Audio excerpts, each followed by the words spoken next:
Hello there, everybody, and welcome to this edition of the Sunday Sauce.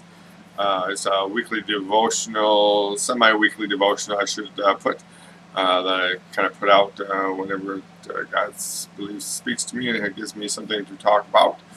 So this week I was at church. The pastor, Dave, was speaking on being a servant.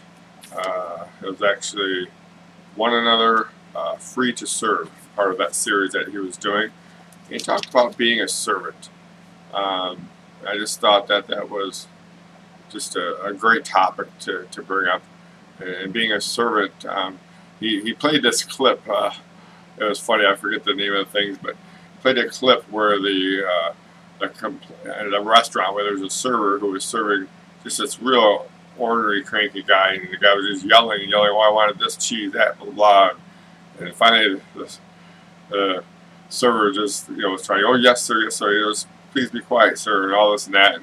And finally, just grabbed a hold of him, and all this and that. So it's difficult to serve people sometimes. It's not something that's easily done. We want to be served, but it's hard to serve others sometimes. And sometimes we serve others just to see what we can get in return. If I do this for, say, Lisa, my wife, this chore, go mow the lawn, all that kind of stuff. Maybe I expect for her to serve me by having a good dinner, ready for me when I come in. Now, with servants' hearts, that's probably what would happen around my house. That probably happens quite often because my wife treats me super, super well. But on the other hand, I should not expect that out of her. That's the difference between serving someone, not for your own gain, but just serving someone for that. So when we talk about serving comes from God, I want to bring up a well-known passage. I'll read it here. It's from John 13, 1 through 17. And, kind of feel free to serve. This passage, like I said, is very well known. It reads like this in John 13, 1 through 17. It was just before the Passover festival. Jesus knew that the hour had come for him to leave this world and go to the Father. Having loved his own who were in the world, he loved them to the end. The evening meal was in progress, and the devil had already prompted Judas, the son of Simon Iscariot, to betray Jesus. In verse 3 it reads, Jesus knew that the Father had put all things under his power, and that he had come from God and was returning to God. So he got up from the meal, took off his outer clothing, wrapped a towel around his waist, and after that he poured water into a basin and began to wash his disciples' feet, drying them with a towel that was wrapped around him. So back in those days, that was just 1 through 6. Back in those days, washing of the feet was the lowest job out there. I mean, that was for the lowest servant. I mean, that was like the crap job. It was just the worst job that anyone could have, is to wash people's feet. I mean, imagine back then, those days, your sandals, bare feet. Some people had sandals, walking through, trudging through all the streets and stuff with all the dogs and poop and the sand and the dirt. You get the idea. But that would be the lowest job. So Jesus, for serving others, even though he knew during this meal exactly who his enemy was and who wasn't, he still, because Peter was going to go and betray him, or not Peter, but Simon Iscariot was going to go betray him and turn him in. He was going to be, put to just a terrible death the next day. So that being said, he washed all of their feet in the basin. He put himself beneath what his actual title was, of Lord. I mean, all these people were around him the whole time, but you didn't see any of them get up and wash Jesus' feet or anybody else's feet, because they were above that. They were Jesus' disciples.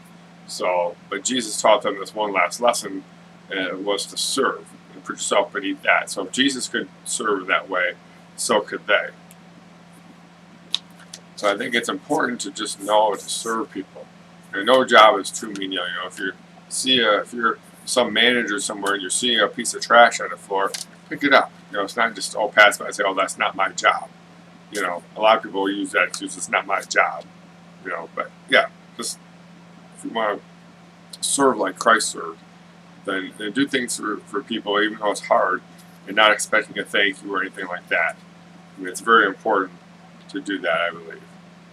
Um, and in serving today, also, Pastor Dave had mentioned something that I thought was a really neat little phrase. Not sure where he came up with this at, or if he just came up with it. But have you noticed today something new, something different, or something, some different details? Some new, different, or details about somebody that's around you in your life. Whether it be in the church setting or when you go to work. Have you noticed anything new, different, or details from somebody? Because you got to get to know people first before you can just go doing these things. And maybe if you notice people instead of just kind of looking around, hey Joe, hey blah, whatever, if you notice details, maybe you'd be able to serve and to help those people better by noticing those details. I mean, even just at home, think about that with your wife alone, or your husband, or kids, whatever it may be, wherever you may be, whatever setting you're in, just think of that, something new, something different in details about a person. And that can go a long ways if you just use that as just a general guideline for that. So, that being said, I hope you're having a great week, great day, and I just hope that you listen to what I've said today and maybe figure out a way to just send a note to someone that needs a note. Someone that may be down, somebody you've noticed and knows something new, something different, or the details that may just need a little pick-me-up. Maybe they just need a hug. Maybe they just need somebody to talk to, or maybe they just need an anonymous note sent their way. Whatever it may be, whatever the way to serve, whatever your way that you can serve comes up, because everyone can serve regardless. You're not too old, not too disabled, you're not too anything to be able to serve in some capacity or another. I believe God's put us here for a reason. So, that being said, I just been praying for you all out there, praying for any of your illnesses and sicknesses and just your needs that you need out there.